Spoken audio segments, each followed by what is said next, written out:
And now we are back for Ravens. Great big one. 9. Okay, let's see. Let me make sure I'm on the first page.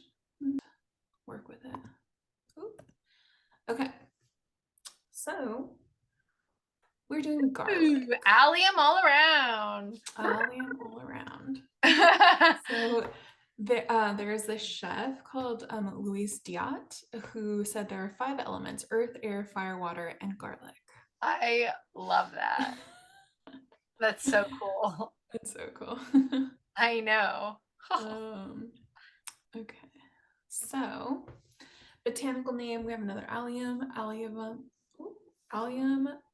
sativum, and there are over 600 varieties of garlic.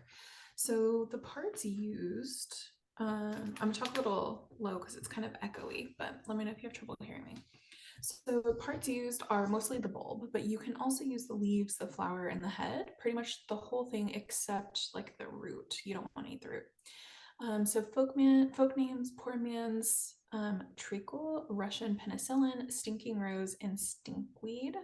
And the name allium is linked to, it's believed, that is linked to the ancient Celtic word all, which meant like monster slayer. Now, so the leaves, the flowers, which are called the bolus, and the head, which is the spathe, are also sometimes eaten, like I mentioned earlier.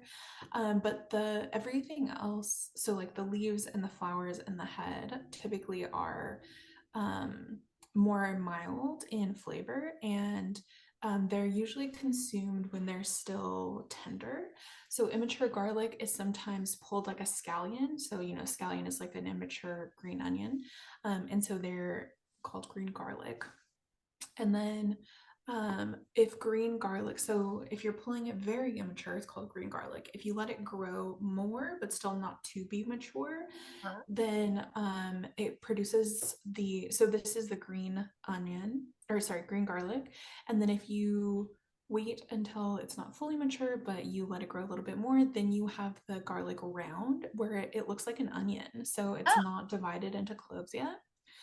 And so that's called the garlic round. And then we also have black garlic, which is, I wouldn't say common, but it's not necessarily uncommon, which is when it's been heated for over like several weeks. huh. And you get black garlic. Have you ever had black garlic? I've never had black garlic. It's so good. It's like very, very pungent, but it's like sweet, and it's kind of like has a little bit of like a syrupy flavor almost. It's really good. Ooh, I would love to try some of that. I don't know. I'm gonna have to seek It's it out. so good. It's very pungent though, but if you're good with pungency, try it out. Mhm. Okay, so it's believed that it originated in Central Asia, and it was domesticated during the Neolithic times, so around 10,000 BCE. And then it spread to the Middle East and Northern Africa in around 3000 BCE, and then to Europe. Now, because people originally used it for the medicinal benefits, it wasn't used for food and culinary reasons for a while. But because it had such big medicinal benefits, it was like bred into a lot of different types of garlic. So there's two kind of categories. We have the hard neck and the soft neck. So the hard neck is this one where it has this like stem in the middle, and then these are all different types of hard neck. And then the soft neck, there's only two really, but it looks like this one. If you get garlic from like a grocery store, it's usually going to be soft neck garlic. Really interesting. Mm-hmm. Yeah. So a lot of the cuneiforms, which is like Mesopotamian writing records, show that garlic had been cultivated in Mesopotamia for at least 4,000 years, around like 1900-ish BCE. So in ancient Egypt, it was used regularly by nobles and the common people, and also slaves for food seasoning, medicinal reasons, religious like rites and ceremonies. It was believed that it could prolong life, and then also used as like an antiseptic for curing wounds or healing wounds, preventing gangrene. And then we'll also talk about its use in like a source of strength, which is a repeating thing. So it's believed that the ancient Egyptians fed garlic to the slaves who built the pyramids. You mentioned earlier that there's some discourse happening about that. I have no idea about that, but this is what we found. And so the pyramid builders were given beer, flatbread, garlic, and onions, which you had mentioned earlier, as part of their food ration. And then when they threatened to abandon the unfinished pyramids, that they were given more garlic. And so that kind of kept them building. And it cost the pharaoh what it's believed that it cost the pharaoh what today's equivalent would be $2 million in garlic to like keep them satiated. And then we also found garlic inside the tomb of the pharaoh Tutankhamen, which so there was a lot of garlic placed in clay pots, and then they also created clay pots in the shape of garlic bulbs. Mm. So then we have garlic coming into ancient Greece and Rome.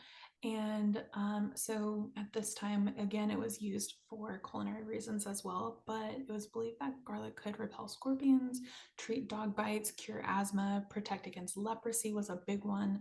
And that if you put some garlic above the door of the house, that it would stop smallpox.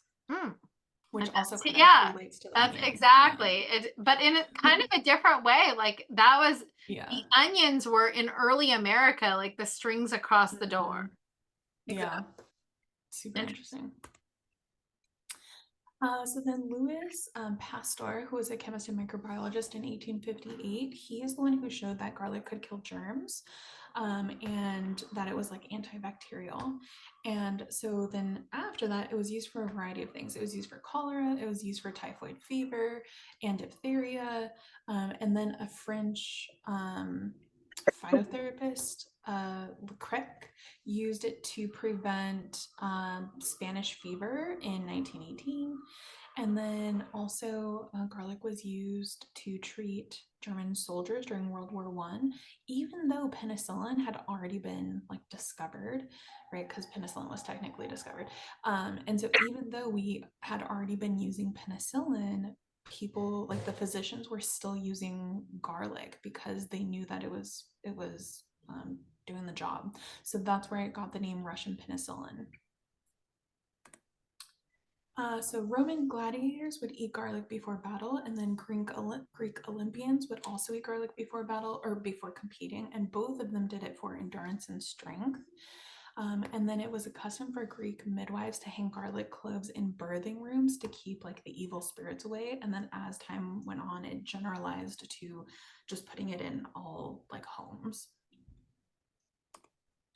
And then, interesting, King Henry IV was baptized in a mixture of garlic and water to protect him from evil spirits. Oh.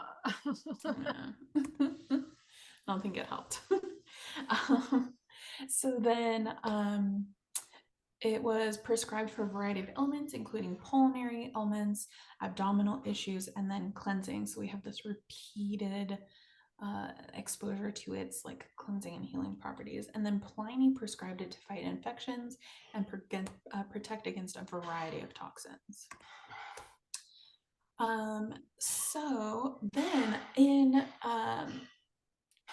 so as you said, onion was already kind of like here, and garlic was here a little bit to an extent as well, but it wasn't highly cultivated until around the 1920s, when we had a lot of people coming in from Poland, Germany, and Italy, which created like this huge demand for it. And so now, even though it was here, we didn't use it very often, and now this huge demand came in, and so now it had been cultivated.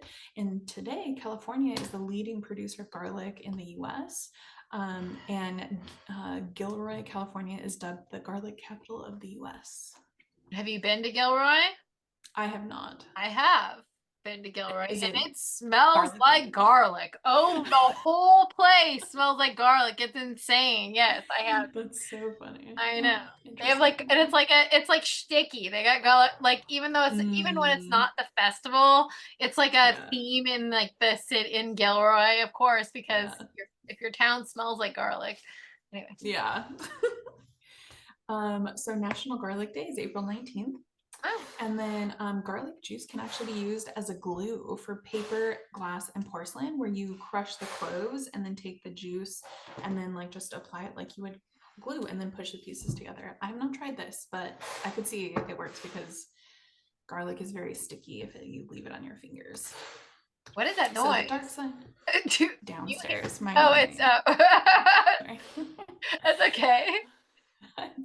Yeah. So, garlic was used on the Silk Road trade, Uh-huh. and also during King Tut's time, you could trade 15 pounds of garlic for a male slave. Ah, So again, we see it being used for like the darker side. So maybe not for money reasons. And then vampires. So a lot of illnesses like TB, which was known as consumption, were believed to be the work I of a vampire. love So that. if That's somebody my was sick, favorite thing is consumption yeah, and TV. Wow. consumption. Talk And about so a drastic change. yeah, seriously. What a turn of events. All Oh the rich god. people got consumption, but only Yeah. poor people get tuberculosis. Yeah. So Exactly. dumb. Delicate So dumb. consumptives. Yeah. Delicate. Oh, Okay. you're poor tuberculosis. Um, so it was believed that people got TB from vampires, and so people would use garlic to like ward away the vampires, keeping their family safe at night. And we know that TB is like a bacterial respiratory infection, and so it kind of makes sense why garlic would help with that. Okay, so oh, I didn't. This is supposed to be lore. Oh, I missed the word right here. Okay, so allegedly, the ancient Egyptians connected it to the cult of Sokar, who I had a hard time finding information on it, but it was supposed to be like this god of the underworld, and it was said that the followers would wear like garlands of garlic. However, some people said that it wasn't garlic, that it's actually onion, and so there's some controversy happening with this. I did not read about the Sokar, and I read a lot, but Yeah.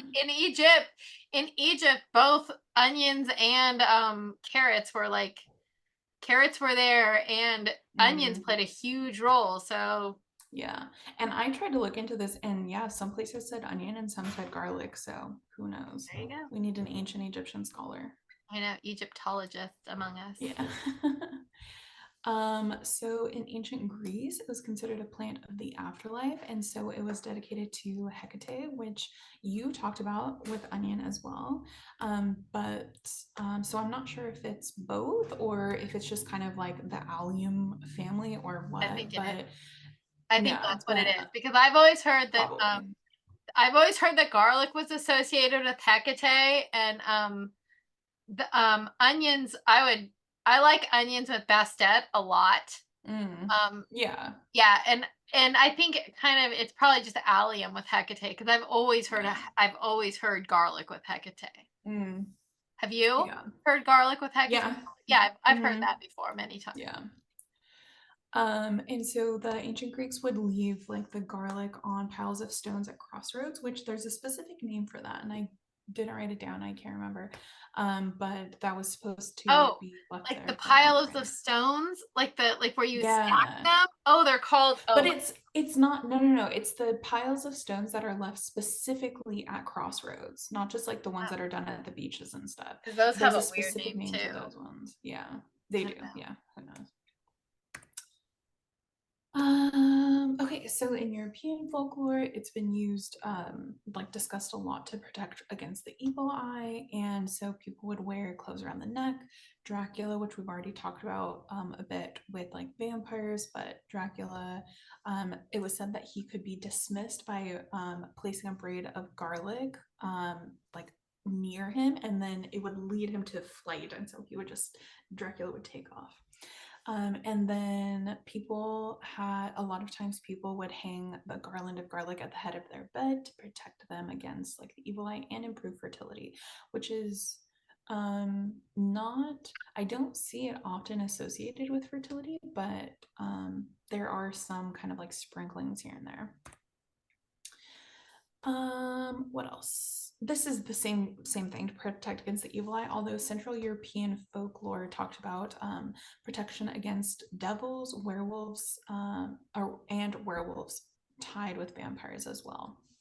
And then they also say that you can hang them, just like everybody else says, but you can also rub them on chimneys and keyholes to keep from these like spirits coming in. Ooh, interesting. Yes.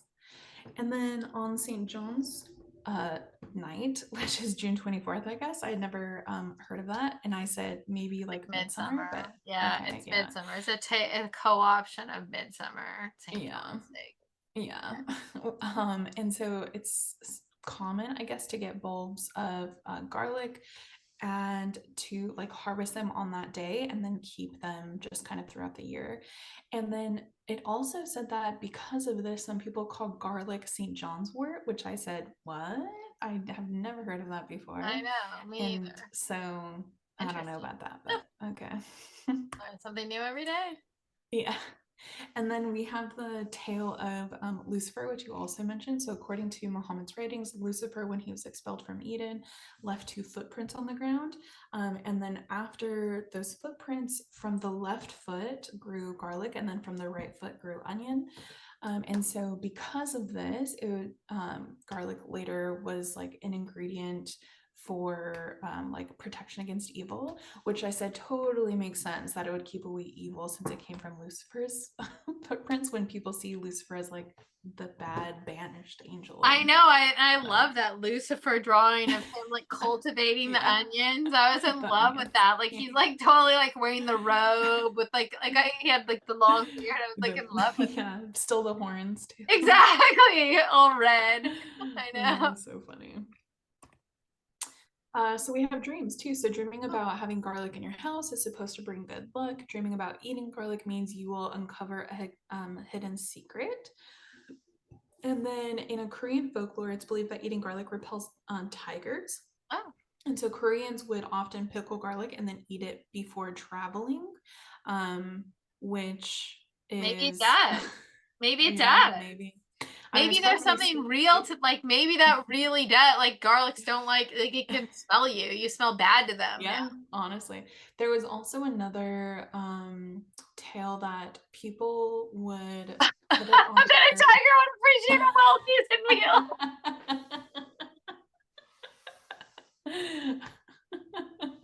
That's great. We would be. There was also yeah, there's also like a lore that said that people who were racing horses would hang garlic from the like reins of the horse to keep other horses from passing it.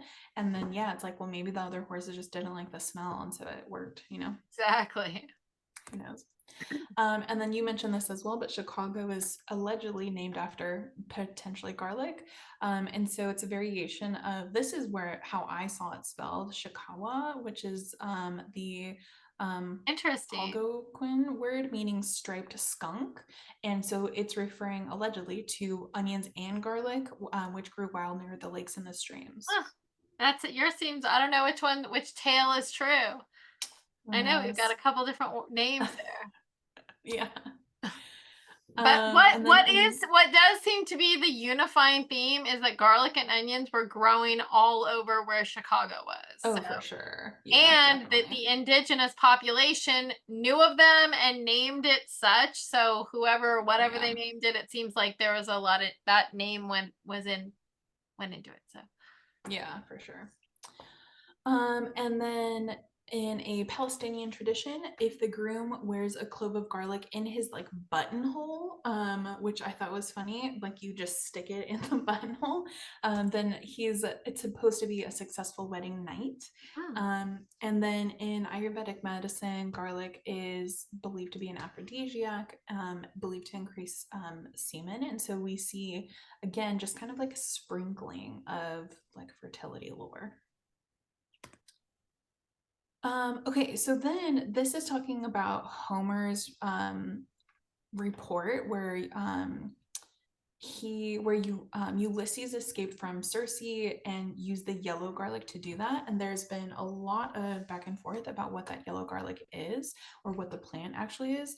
And so Homer says that the flower had a black root because of the color of the blood of the slain giant. So the black root of garlic is supposed to be dried blood color, and then the white flower either for the white sun that killed him or the fact that Circe had grown pale with terror. And then he also describes Molly by saying the root was black while the flower was white as milk. The gods call it Molly, dangerous for mortal man to pluck it from the soil, but not for the deathless gods. All lies within their power. And so we see that he calls it Molly, but there's been a lot of discussion. Yeah. Now, there's kind of like two paths of thought here. One is that people are like, look, maybe it's not a real plant. Like it could just be a plant that's made up.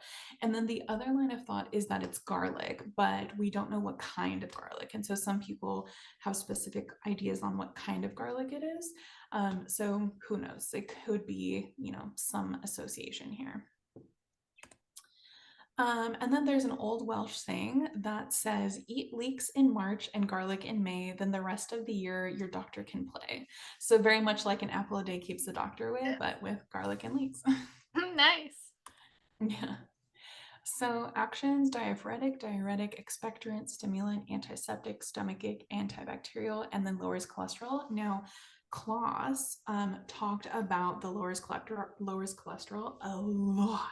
Like, there was a whole section on just garlic, and it was like 10 pages, and half of that was talking about the studies of lowering cholesterol. So, if anybody watching It's is like interested in that, yes, it's definitely. yeah, check it out. It's huge. So, Back to Eden by Klaus. Now, it's a lot of studies are showing that if you are heating up garlic, it actually kills a lot of the medicinal properties, and so it's best to eat it raw. And then you also mentioned the sulfur, and so garlic gets its smell and a lot of the medicinal properties from the sulfur. And then in 1940s, Dr. Stoll, who was a chemist from Switzerland, he extracted the oil and named it Allium. And he also found that garlic had this enzyme called amylase. And he found that amylase changes allicin to allicinium or allicin. Yeah. And so it changes when the garlic is crushed or cut. And so this specifically is what gives it the odor and the antibacterial properties. That's awesome. Yeah, because when Okay, you so go and buy it at the store, you'll see that Allison like rating. mm, You'll see that as like yeah, so pretty cool actually. Mhm. Okay, so we have fire, which I love. Also, some people said earth, which I can see because it grows in the earth, Yeah, and we I got that. associate a lot of earth with stuff that grows, but I kind of like it for fire better, especially when it comes to like all of the healing. It's kind of like burning everything away Mm-hmm. and protection. So planet Mars, gender is masculine, and I said boo to that. Yeah, I'm not. I don't even write that down because Yeah. when they say masculine, I just shake my head. I'm like, Yeah. oh, Okay. Aries and then root chakra, which makes sense because it's yeah, earthy. I like all those except for the Yeah, blood. agreed. So the two big ones, protection and banishing. So it says that if you want to cleanse somebody's like negativity, that you can put crushed garlic under their bed or their chair, leave it for 24 hours, and then burn it. Which I Oh, like. You can take a piece and either crush it and take the juice or just cut it and then put it over scissors, like the blades of the scissors. And then you put a drop of olive oil into a glass of water and then use those scissors to cut through the oil, which is supposed to be like cutting ties. oh, So interesting. That's a good, I And like that one. yeah, I like it too. I feel like it's missing something. I don't know what it would be because I feel like there would have, I don't know, but I like it. I know. I feel But I like feel there like, is something that needs to like yeah, something exact that needs to tie to like the actual ties because the oil isn't really, so I don't know. I like it. I feel like it's a good like either put root like the starter. put like a tag lock from them or like something that would or like Yeah, herb that symbolized the two something. their union or something like that or Yeah. yeah. Or maybe like put like their name. It doesn't have to be like a person, but the Yeah. thing, like the Yeah. habit or whatever, write their name, like layer that in the oil and then put that in the water maybe or something. I don't know. Yeah. Hmm. Oh, and then it says that you can write like anything, some type of like negativity or bad luck or something. You can write it and then bury it in a hole with a clove of garlic, which I also like, but I think that I would rather like, I feel like you got to get the juice in there. So you got to like smash the garlic or rub the garlic on it or something. Exactly. So it's believed you can keep garlic braid in your root cellar or some like cool area. I'm really sad that not every house has a root cellar, but that you can just keep it there and then continue adding to it to maintain like this long life. And then it's believed that you can burn the dried powder as part of like loose incense to like for protection and There was stuff. a place I went to oh, the Vista Farmers Market, and there was like this school bus that had these like huge garlic braids. And I was with a Oh, friend, and they said that they'll go bad though. That they've had the experience where that much you have to really be invested in the garlic yeah. lifestyle to get a garlic Yeah. braid. Like Because you have to, it sprouts, if you yeah, leave it for like even a couple exactly. weeks, it sprouts. And so I'm wondering if you could like, if you're, I don't know if you could maybe like dry it Exactly. Preserve it in or some something. other way. Yeah, make garlic Yeah. powder with it or like pickle it, Yeah. preserve it in some way. Yeah. They're talking downstairs. Sorry if you can hear them. Um, okay. And then we have my recipe. So I do want to say that I found a lot of things online that said, hold on, I'm going to go better. I found a lot of things online that said that you can just like steep garlic in oil Uh-huh. and then use that. And I caution that's good for about 2 days. And then you risk botulism. So Oh, maybe be very careful yeah. about that. So you should only if you're making a garlic oil, you should use it within a couple days. Like, Couple days. Yeah. 2 days seem to be the general okay, consensus. very good to know. Yeah. But I do give a tomato sauce for like protection and prosperity. Ooh. It's very simple. So tomatoes, olive oil. I said two-ish or one-ish clove of garlic. So I would probably put like five. Yeah, right. Exactly. I was gonna say, next time it says one, you're like, one, that'll Yeah. be sick. It's a No. small one. Ooh, there's a couple Yeah. small ones. Let's do three Yeah. small. Oh my gosh. I only have half of the bulb left. I might as well just use. Exactly. Exactly. And then my sources. So Oh, that's it. nice. Yay. Yeah. Yay. Okay. All So stop sharing, right. and I want to talk about next time then. Okay. Because next time I think we're going to back around the loop. We're back to I herbs think we again. are. Yeah. Yep. I'm excited about that. Me too. It's gonna be fun. So we're doing kitchen herb. Yes, a kitchen Cool. herb. So there's so many of those. Very nice. Yeah, there's a lot. And then I'm leaving, I think I'm leaving on like the 6th or the 7th. Uh-huh. So I'll be good for I think like 2 more weeks. Okay. And then after that we'll like revisit and figure out. But like I said, I don't care if you can like bring people on or if Roz wants to present or whatever. It doesn't I matter don't to know me. if That's Roz totally fine. does. Yeah. I have one person that's going to actually I do. So here's like a little snippet. I have one Mhm. person that's going to come on and just talk about Rue. Oh, nice. Yeah, so don't talk about Rue because that's her thing. She I loves don't use Rue. Rue anyways. She loves Rue. Yeah. And I love her talking about Rue. Like the way she says rue is like, oh, I love it. Just say rue, rue. I love rue. She has like this, she's like, oh, it's so wonderful. Just you will be excited to hear her say rue even. It's so magical. Okay, so then I have another friend who's going to come on and who's going to talk to us about two things. She's going to talk to us about poisonous gardens in general, and she's going to talk to us about both like creating botanical drawings. She's an artist. Yeah. Nice. So I have two people lined up as special guests who are kind of excited about that. And then the third one, if Roz didn't want to do it, I was going to take people on a garden, a tour of my garden and the plants in my garden. So just kind of just Cool. show all of them because I have so many new ones. So Yeah. Nice. That sounds good. yeah, so exciting. Anyway, Very good. yeah. So we'll see you next Okay. time with herbs. Yay. Bye-bye. Bye.